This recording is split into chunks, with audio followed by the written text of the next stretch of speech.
Hello, my friend, and welcome to the 486th episode of the Sales Podcast. I'm Wes Schaefer, the Sales Whisperer, your host, and you're in for it today. It's Sales Jiu-Jitsu, the secret black belt system for champion leaders. So we've got a black belt, Elliot Bayev, and Daniel Moskowitz. Daniel is a student of Elliot. They are both in sales, they're in marketing. And they are jiu-jitsu practitioners. So we got off track a little bit, but not too much because it's all relative. It really is. Jiu-jitsu is life. We get into how they met, how they came about combining the two, sales and jiu-jitsu. And this is the second of two episodes back to back. Matthew Pollard's episode just went live yesterday. His book was just released yesterday. Elliot and Daniel are releasing their book today. So I try to help my friends promote their stuff when it's good. And these guys are good, so their book is available. They sent me a copy of it with a belt, a nice card. Very well done. These guys are cool people to know. But, we get into, old school selling. What does jiu-jitsu literally mean? Is sales a combat sport? An interesting phrase from judo. Some statistics around how to win in jiu-jitsu and in sales, of course. How to learn from your wins. Live training versus dead training. What type of sparring partners you should have. How to handle objections, how to prepare for them. So we get into quite a bit. So it's a good episode. It's a good book. So I will link to that at the end. And as always, if you need a good sparring partner for sales, hit me up, thesaleswhisper.com. Train you one-on-one, train your team. I'm working with a new client now in the Tempe, Arizona area, doing a 2-day on-site with them and then 90 days of support. That's quite common, actually. Usually what we do is 2 to 4 weeks ahead of time, then a 1 to 2 day intensive, and then 60 days post-support to make sure the things we discussed and trained on and applied and taught are sticking, because you're not going to remember once, or you're not going to remember much from a one-time training. So I'm real big on the reinforcement side of things, just like jiu-jitsu. We make jokes all the time that, oh, you've been watching YouTube videos. I bet you're a black belt now. And the reality is you forget. Unless you practice it under pressure, it's not going to sink in. It's just not. So, we always talk about rookies practice until they get something right. Professionals practice until they can't get it wrong. And it is. It's just time on the mat. Repetition, repetition, repetition. So who's going to push you to do that, right? That's what I do in the training. So it can help you and your team. You can come do it on demand through makeeverysale.com. You can do the small group, the weekly calls, and the implementors.com. So 3 different ways to get my training. So avail yourself of any or all of them, all right? Actually, you get membership in the Implementors when we do the private or semi-private. It's a little bonus I throw in there. All right? So don't say I never gave you anything. So check those out. And now let's bring on our guest. Daniel Moskowitz, Elliot Bayev, all the way from Toronto. Welcome to the Sales Podcast. Gentlemen, how the heck are you? Doing great. Thanks for having us. Yeah, thanks for having us, man. Well, if y'all have seen the Key and Peele, it says you done messed up, Ron. Have y'all seen that one? No. You gotta go. All right, you gotta go watch it right after this. Some homework. Do you know who they are? The comedians. Oh yeah, of course. You gotta look up. You done messed up, Ron, because y'all done messed up.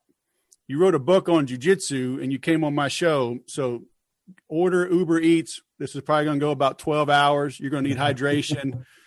Ring a bell. Have somebody bring you some food and water because this is never going to end. All right. Excellent. So y'all did. You wrote a book. Man. Sales Jiu-Jitsu, the secret black belt system for champion leaders.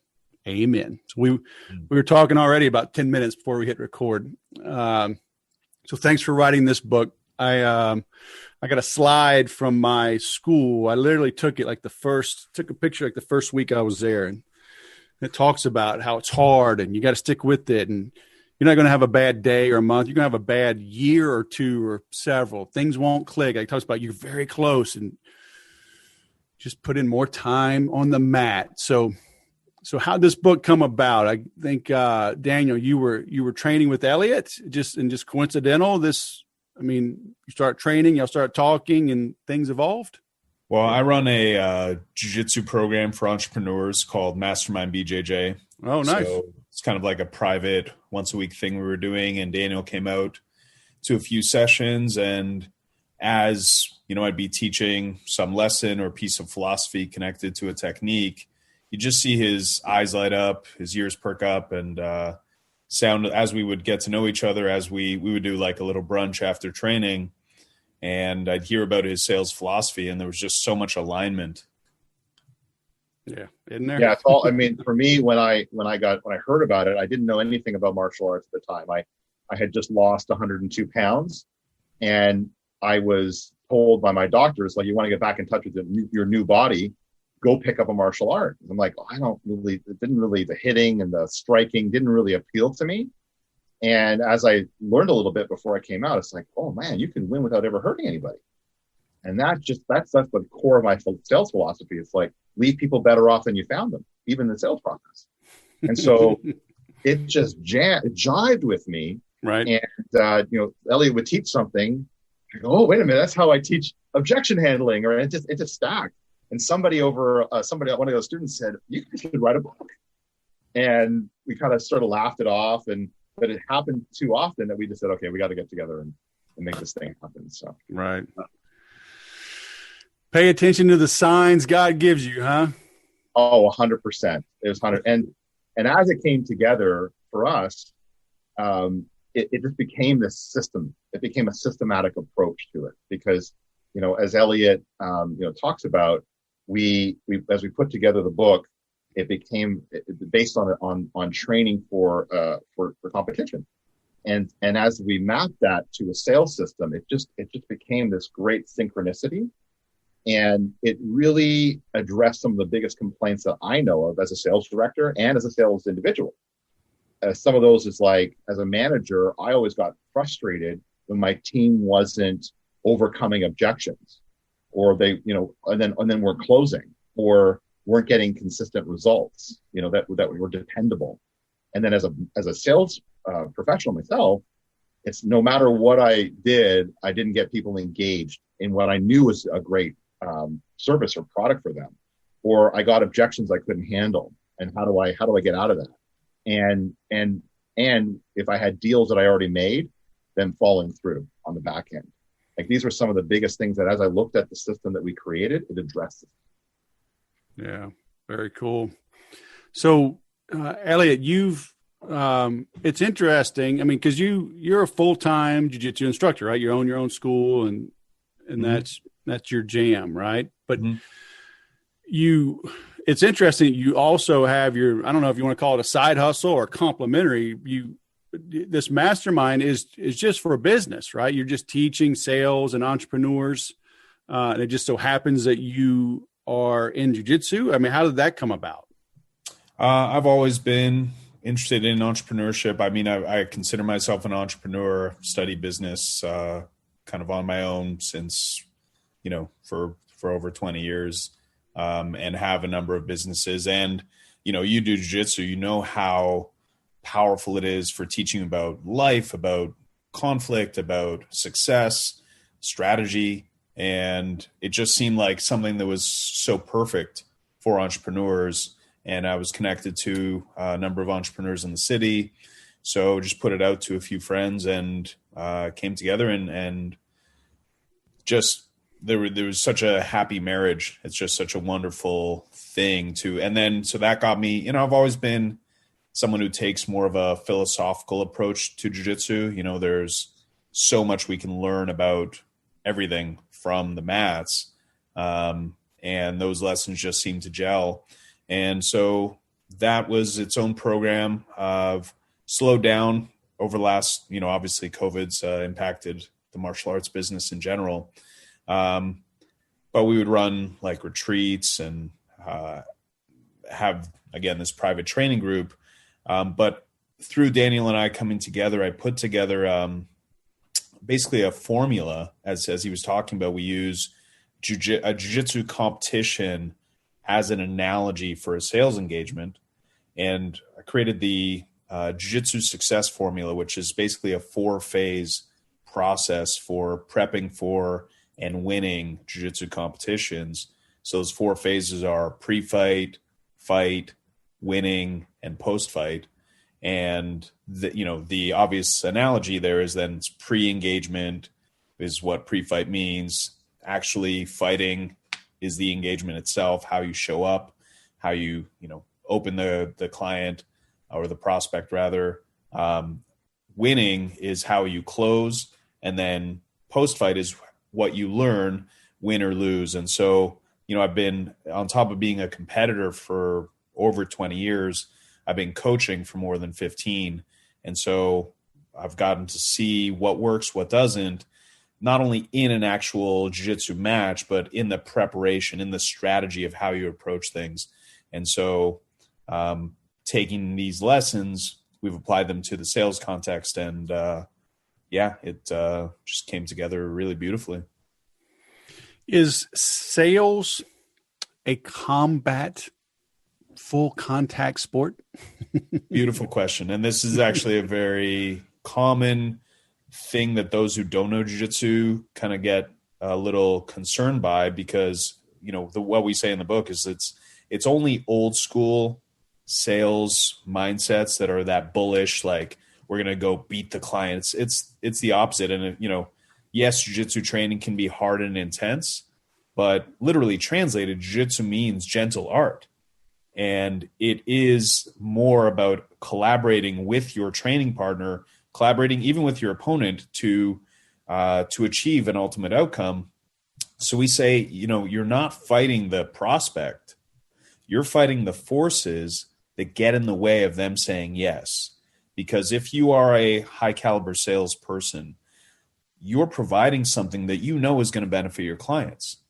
So anything that would get in the way of them saying yes is actually hurting them.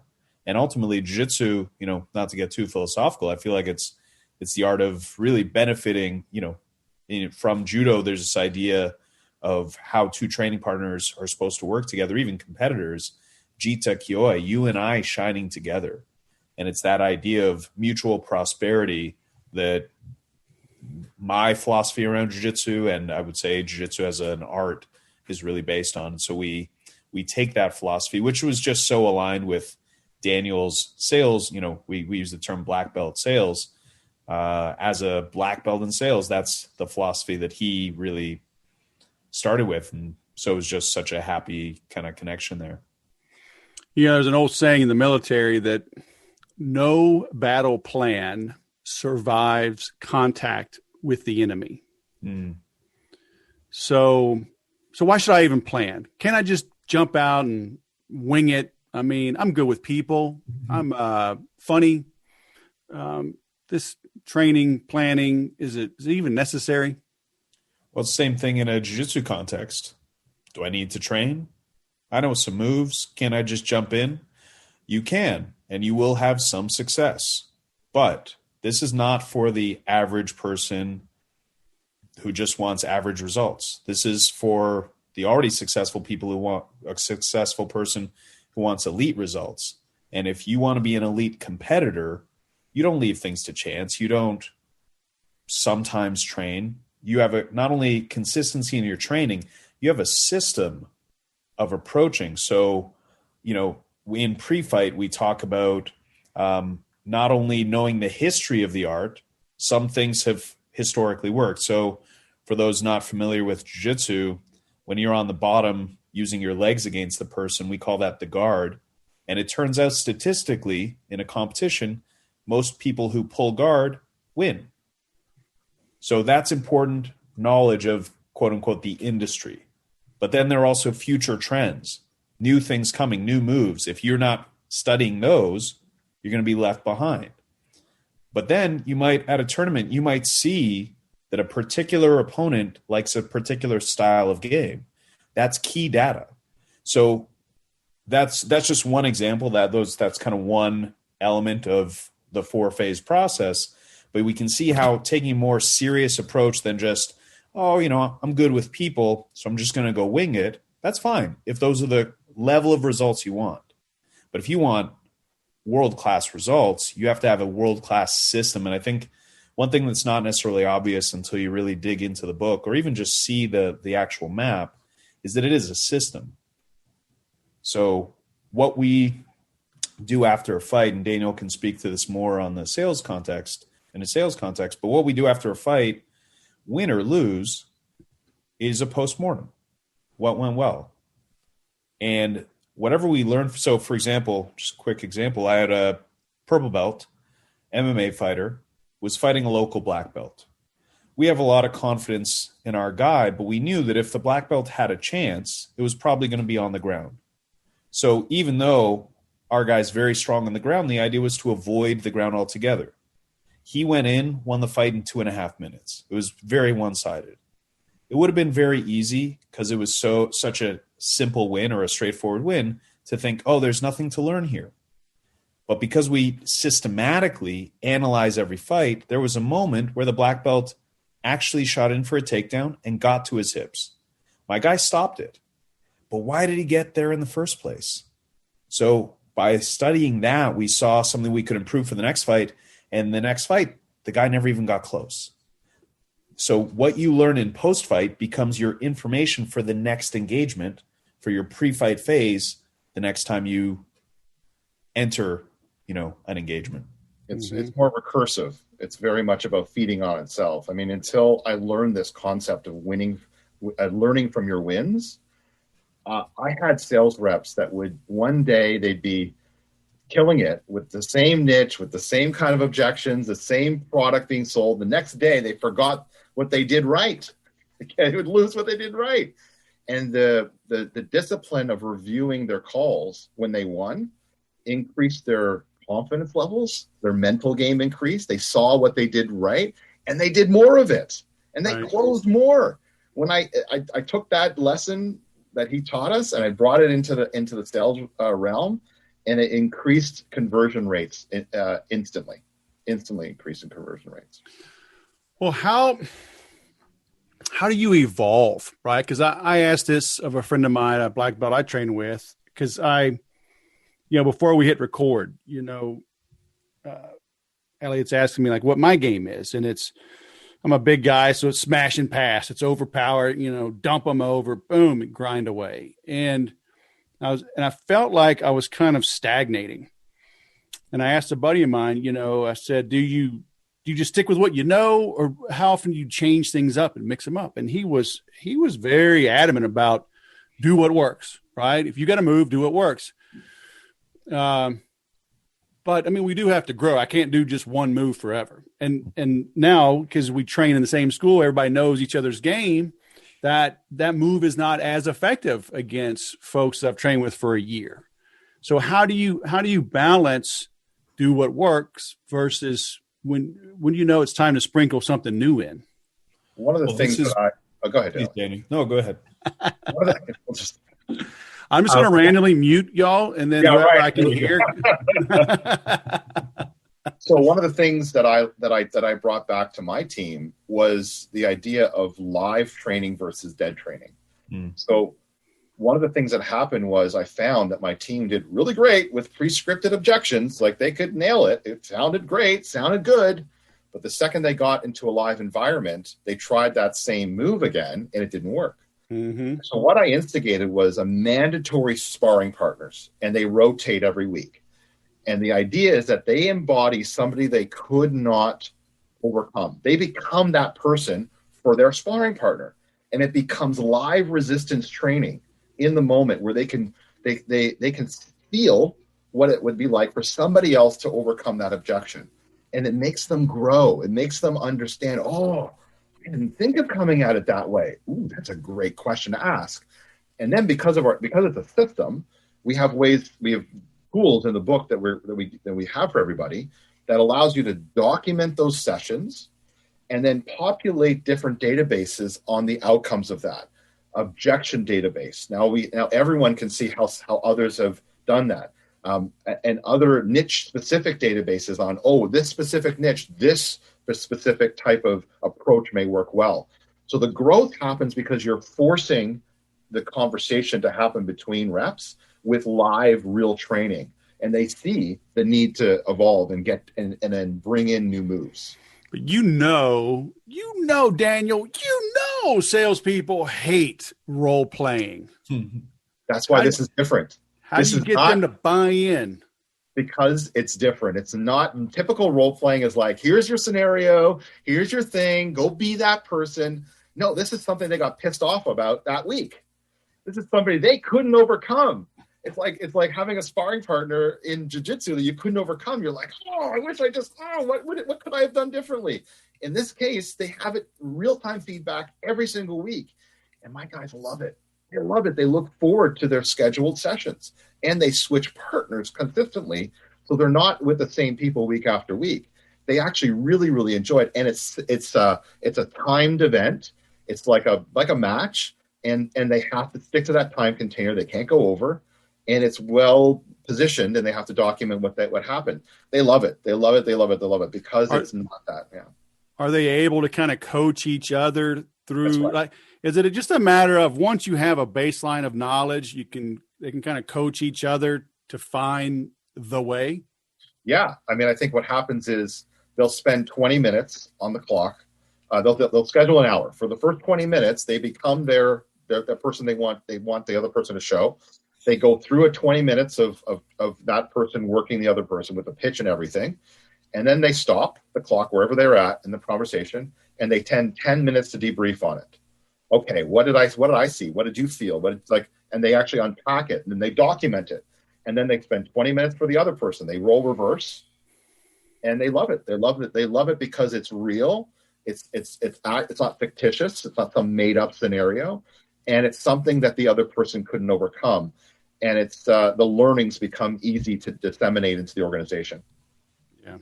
One of the ways to understand it, especially for those not familiar with jiu-jitsu, is a lot of martial arts have even the exact same techniques as Brazilian jiu-jitsu, but it's the way they train that's so different. Where, maybe someone grabs you in this way, and then you have maybe the exact same move, but by the time you do step one in other martial arts, the person's basically just waiting for you to finish. Whereas we know in jiu-jitsu, in Brazilian jiu-jitsu, by the time you do step one, the person's actually trying to stop you. And it's that genuine effort that's the reality of an intense situation, or that's what you're going to face in a real situation. Someone who's genuinely there. And that's why what Daniel's speaking about in a sales context, where, dead role playing is kind of like those arts that just kind of have the right mechanism, but the wrong training method. But when you can actually genuinely challenge someone with something new, that forces them to grow. As for what you were asking about, like, how do you not stay stagnant? Well, a really important concept is the difference between like your A game and your B game. If the stakes are high, if it's a real engagement, you're going to use your best tools. But that's why in pre-fight, one of the subsections is training, and that's where you're going to be testing out new strategies. So we have a section that talks about game planning. You create a game plan of what's your ideal scenario going to look like, but that's just an idea. You have to then go test that. You have to troubleshoot when things go wrong. And so again, that's why this whole system of how to approach this will improve anyone who trains jiu-jitsu, but we apply it to the sales context because the parallels are just so, I think, pretty elegant and apparent. Yeah. Well, definitely they are. And for 4 years now, I've been telling everybody, start rolling.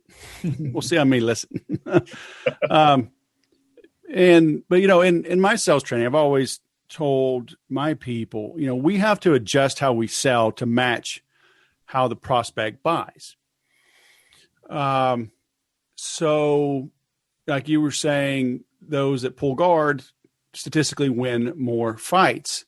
But what if a guy's got a really, I don't know, what if he's got a really good stand-up game? I mean, Beautiful. Open, would you tempt him to pull guard? Not at all. Not at all. Okay. But you don't want him to be ignorant of that fact. So what he needs to do to make his game effective is, like you said, it's about adapting to the opponent, right? Or the client. So how does he adapt? Well, if he knows the person's going to try to get the bottom position, what we call pulling guard, then he has to make his takedown work before they do that.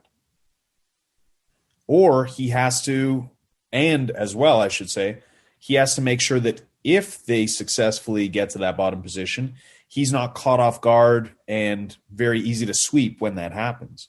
So it's not that I try to, force my competitors to play a certain way, but I don't want them to be ignorant of the rule set or what statistically happens or what's most high percentage. We want them to make their game work for the environment they're in. Yeah, it makes me think of the cost of inaction. We talk about this in our fighting section on how to set up a win, and it's these little incremental elements that you can do in order to ensure that you meet them where they're at, but in a way that's respectful. If you understand, if you get the other party to tell you exactly if they don't implement the problem or solution. Listen, as black belt sales professionals, we get paid to solve problems. And if somebody can tell you, if you don't solve this problem for me, here is the cost of me not doing it, the cost of inaction. And what most people do, they ignore the cost of inaction or the state of the cost of inaction for a customer.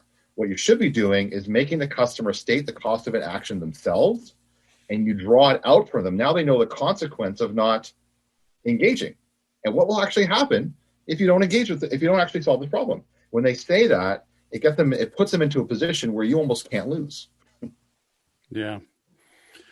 But that does take some training, right? Oh. Because, you get a guy like, they come in and just bum rush, right? I love big new white belts.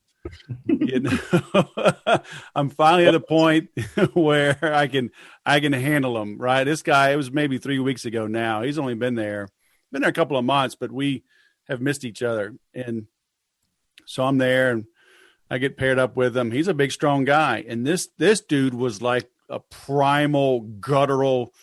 He was grunting, just two hands on the collar and ripping and pulling. And I'm just like, holy smokes, man. So I let him do his thing, right? I just pull guard. I'm hugging him. I look up. My professor's walking by. He's laughing. I'm laughing. And this guy's just pushing him. And I let him just get tired, right? 30 seconds maybe. He's tired. All right, let's sweep. And I'm like we were saying before we hit record, I'm usually very chill. I don't submit people enough, right? I need to do more because usually I'll just work my position, transition. But this guy, it's like, I think I tapped him 5 times. Like, this dude needs to learn how to roll, right? But he came on like gangbusters, and I let him kind of do his thing for a while. Do we need to let the prospect kind of do that? Let them feel like they're in control for a bit and then kind of come around, instead of forcing our will. You know what I mean? There's a few different ways to think about that. Is it that the prospect is the opponent you're referring to? Or is it that the mindset and the objections that they have in mind are very forceful? And so you might need to let those out and let them air them so that you can adapt to them. You might need to better understand why they're so adamant that this is not, this might not be an issue. And actually in the book, Daniel talks about when it's time to actually step away from an engagement. If there, say, just isn't a connection, we talk about in fighting, how you connect with the opponent or in our case, the client, and only connecting on your terms. So maybe Daniel can speak more to that, but. Yeah, for sure. I mean, I think in winning, we talk about reinforce and the idea of future casting. And sometimes when a prospect's coming on so strong and they're kind of doing their own thing, one of the things I love to pattern disrupt that. I mean, you still have to take control as a sales rep. I mean, you can't let you're never going to close a prospect who controls the conversation. It's not going to happen. But at some point, as you said, you got to turn the tide. And sometimes that's about painting the future, what it's going to look like with your product or service installed in their business. Like, what does that future look like? And can they share in that vision? Can they come around to that vision? And sometimes pattern disrupting them and just say, well, let's just think about this for a minute. If that problem was solved, this is what the future would look like for your company. Don't you want that? Wouldn't you want that? And it just disrupts their normal game or their habits that they default to. Mm-hmm. And they're just trying to keep themselves safe. They're trying to keep themselves from, they don't want to say that there's a problem. Nobody wants to say that they have a problem. But we need to get them out of that safety zone and get them disrupted a little bit. Why do prospects take meetings and then bite the head off of the salesperson that is trying to help them? I think it comes down to that. It comes to like the brain can't tell the difference between a saber-toothed tiger down the road or you just having a little bit of unease about something, and I think some people fear, there's fear of change, there's fear of implementing something new, and also the accountability. Like the accountability in organizations these days have gone up. When you say, yeah, we're gonna make this change, we're gonna put a stake in the ground, we're gonna invest in a solution, their jobs are on the line, and or they don't want to take on the burden or the risk of trying to go get consensus. Consensus in organizations now is tedious. You have to get a lot of sign-offs for large investments from a lot of different parties. The bigger the organization, the more complicated they're. And so I think, they take meetings because they're intrigued. But to get them to take action, you need to pattern disrupt them. You need to get them into a spot where they are agreeing with you that the cost of inaction, that the future will be brighter, and that they agree. But I took a call yesterday that someone bit my head off, just because. But I'm like, but you booked it with me. I didn't book it with you. You booked it with me. Mm-hmm. And their excuses are wide and variety. But I think it really does come down to being fearful of change. Yeah, and that fear can come from many places. It could be that they've had bad experiences with sales folk, right? So you think of, say, your white belt training partner. Maybe someone comes in for the first time and they've had bad experiences with, even whether it be training or self-defense situations, they're naturally going to be tense. But, and we spoke a little before we got on this call about, different ways of rolling. And it might take you rolling with them in a very relaxed way for them to ease up and for them to understand that you're not the kind of person, and this is not the kind of engagement where you're going to be trying to crush them. And that, so much of what we communicate, our vibe really, tells the person who we are more than what we say. And that can sometimes, not always, but can often allow them to relax. And so it's really important that we're, as Daniel said, taking charge of the engagement by really controlling what we put out and not getting flustered by the energy someone else brings. Sales as a service. Sales as a service. That's what I really think of it as. It's like we are providing, as sales professionals, sometimes we do get a lot of mud thrown at us that we're, sales as a profession, like, oh, you've made us buy something we didn't need. But sales is a service. Sales is like, it's a noble profession that we help people solve problems.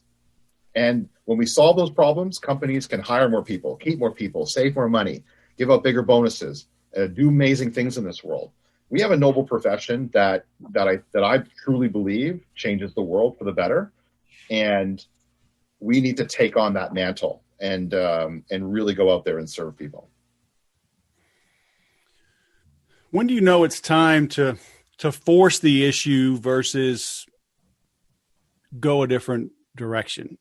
Like one thing, like my professor, he is very good. Like he pulls guard, right? And he will grab your right arm and he will tug and tug and tug 3, 4, 5 times. Bam! Finally get that arm across your body. Then it's lights out, right? He's going to take your back. He's going to armbar you.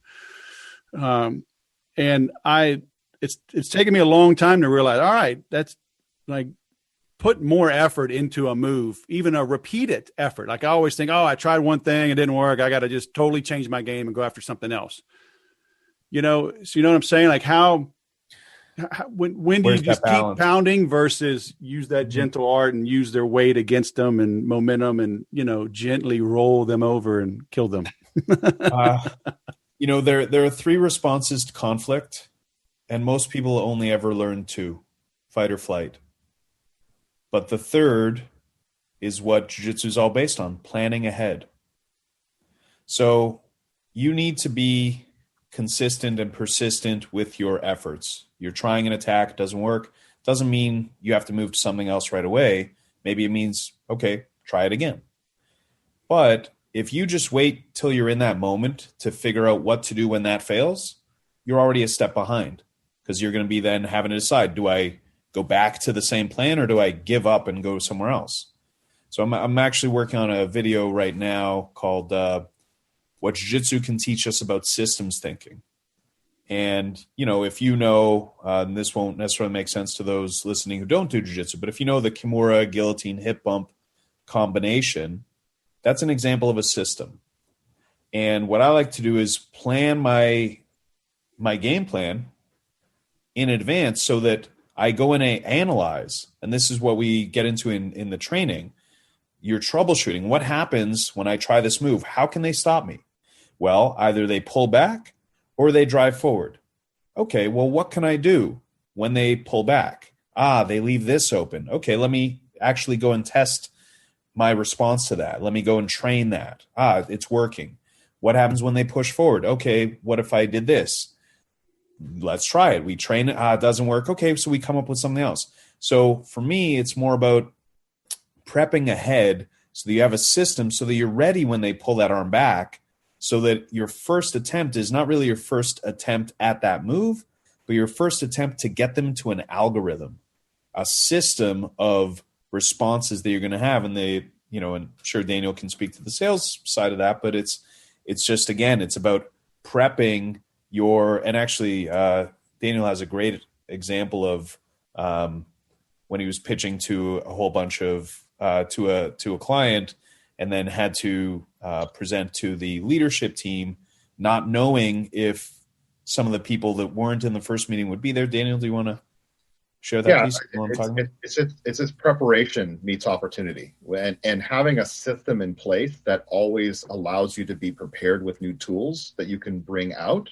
Because if you didn't know another move to counter that or another technique to bring in, you'd be lost. And that's one of the reasons I wrote the book. We wrote the book together. I saw the opportunity to bring together an incredible system. What Elliot's referring to is the idea of we talk about the hidden decision makers. So I've had a situation where I had a champion, and the champion was like gangbusters. We ended up creating a proposal that was around 6 figures. And I turned to him and said, can you approve this? Like, can you actually approve this? He's like, no, that actually has to go to the full leadership team. I said, oh, okay. Can I go and present? Because I know if he presented it, it might not happen. But if I presented it, and we had already gone through quite a few meetings to get to the point of the proposal. And what he's talking about is I took the foresight of when I was practicing the pitch to my team. One of them said, well, how did you arrive at that solution, that suggestion? I said, oh my goodness, exactly. You would know that because you weren't in all the other meetings. So I hid the deck of the first meeting of the presentation of the actual arrival of the solution, ready just in case that question came up. And lo and behold, it came up. I unhid that part of the deck, and I went through that to give them the not the high level context, but the deeper context of why we came up with the solution. That never would have happened if I didn't train with my team ahead of time before going into the boardroom. Yeah. And that takes discipline. I mean, it's not sexy, right? It's not fun. It's it's easy for people to push back, right? I mean, how do you get that consensus internally for your own team to go through that? It's success. It comes down to like, they love winning. You want to find people that love to win. And if they love to win, they will get the discipline to train. They'll get the discipline to use the system. And when they stop winning, you turn to them and say, did you use the system? They're like, no. I said, well, why do you think you lost? You didn't go back to the things that work. And it's that recursive nature of a system that gets the wins. And as you know, all sales reps are, like the good ones, are all A-type winners. They want to win. They're hungry to win. And if they see something that they do every day that gets them a win, like I talk to my team about protecting their biology.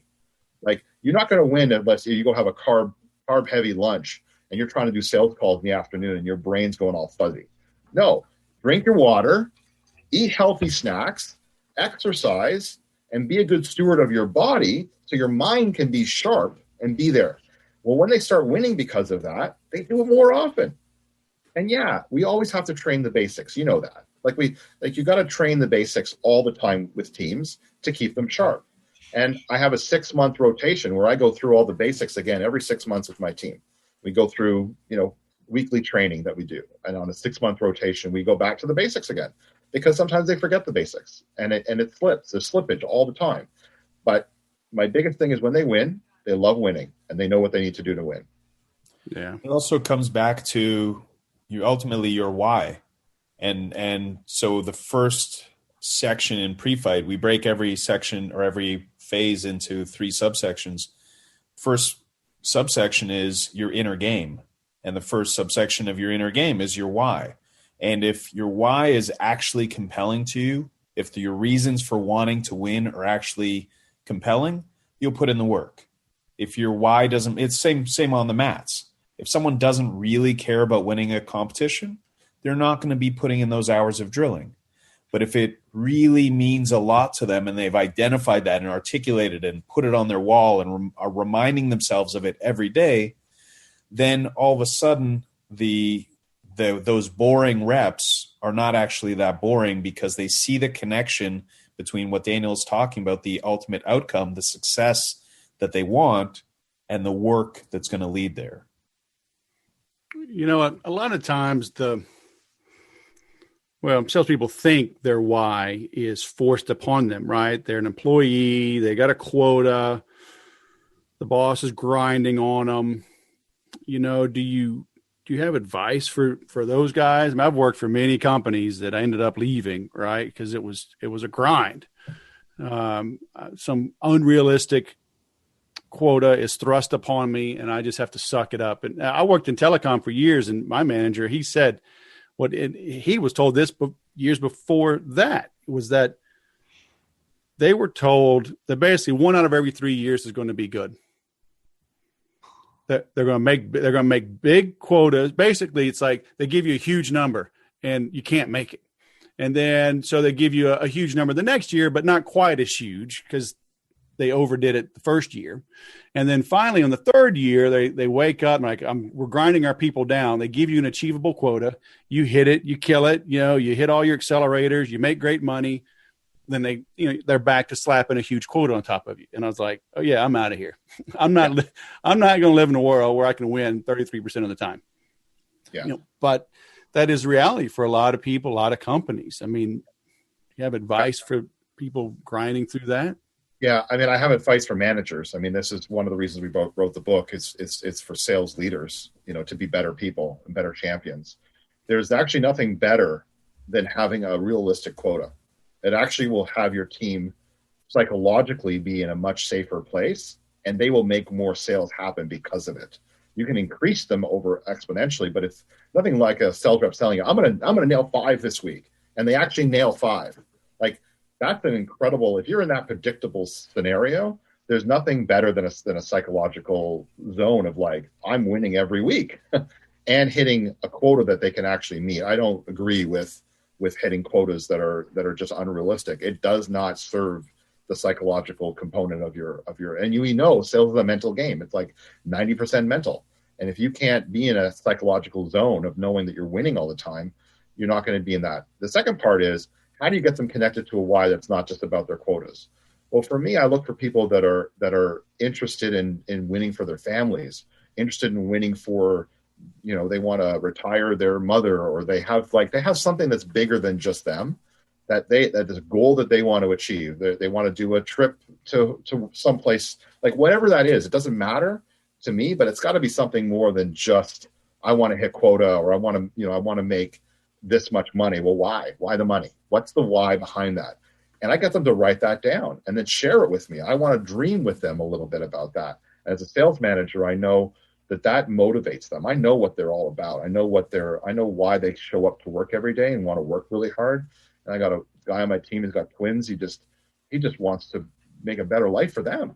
And that's a noble everyday thing. And that fuels them. That gives them fuel. And then I give them the opportunity to win all the time. Yeah. Another tool Daniel talks about is having a benchmark goal and what did you call it, Daniel? Stretch goal. So we always talk about two different kinds of goals. The stretch goal is the one we're always trying to go, and we'll have a mass siesta together if we hit it. But the day-to-day goal is the budget goal. It's the benchmark.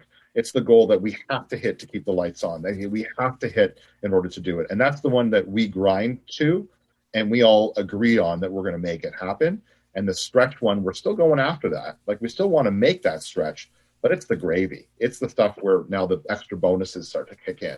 And that just keeps it safe. It keeps it safe. Yeah. Very cool. I love it. Awesome. Black cover, red and white font, kind of like a black belt, huh? What a coincidence. So the book is coming out right now, Sales Jiu-Jitsu, the secret black belt system for champion leaders. You've got a link, correct? We can send people to? We got some amazing bonus items for folks when you buy the book. It's only 99 cents this week. Like, this is our launch week.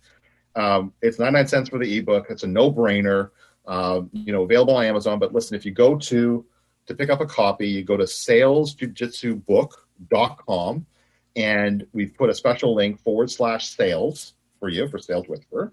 And we wanted to, so it's sales, JIUJITSU book.com /sales. And we got a couple things. We have a little program. It's complimentary to you guys. It's the 4 steps to increasing your conversion rates in 30 days. And when you implement these things correctly, these steps, it's proven to increase your conversion rates by at least 10 to 20%. And we also have free resources with the book, almost every chapter, everything from our log book, our sparring training partner logs, our objection handling, how I review calls. It's all there. And again, just salesjujitsubook.com /sales. And it's all for you guys. Very nice. I will promote it. Appreciate it. Lucky for you, I'm hungry, so I have to end this interview. Otherwise, we would keep. I didn't plan ahead, man. I needed to have my food come in, and my wife, she just gave me that look, so I was like, okay, I can't push that. So we'll just have to do it again. She's the red belt, right, in this house. Boss.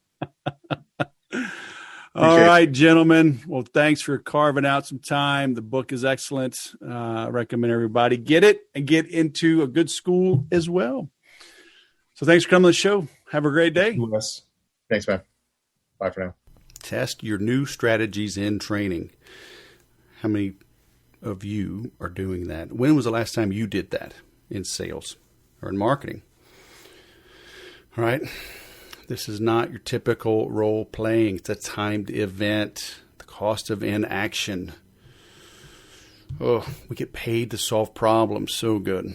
Prospects fear change. Prospects become accountable for the changes they recommend. Just like jiu-jitsu, right? Can I get you to attack? Can I bait you? And then use that energy, your weight, your own strength against you. So in sales, though, it's not adversarial, but the prospect quite often thinks it's adversarial. So we have to approach it that way. Okay, they're attacking because they don't know any different, because they've been abused. So we have to help them get over that. So we have to help them not fear change. We have to help them welcome the new roles, the new processes. It's a little sales jiu-jitsu, all right? It's not easy. It can be done. It's amazing when it does happen. It's like voodoo. I tell people jiu-jitsu is like voodoo. Knowing how to sell is like voodoo. All right? It's minimal energy, maximum rewards. That's how I've put food on the table since 1997. Got a family of 9 now. My wife stayed home for 25 years. So the food we eat, the colleges they attend, the cars we buy is based on my ability to sell. So I might know a thing or two about it. Okay? So if you need some help with that, hit me up. saleswhisper.com, makeeverysale.com, theimplementors.com. Pick your poison, and I will help you grow. I guarantee. Thanks for listening. I'll go sell something.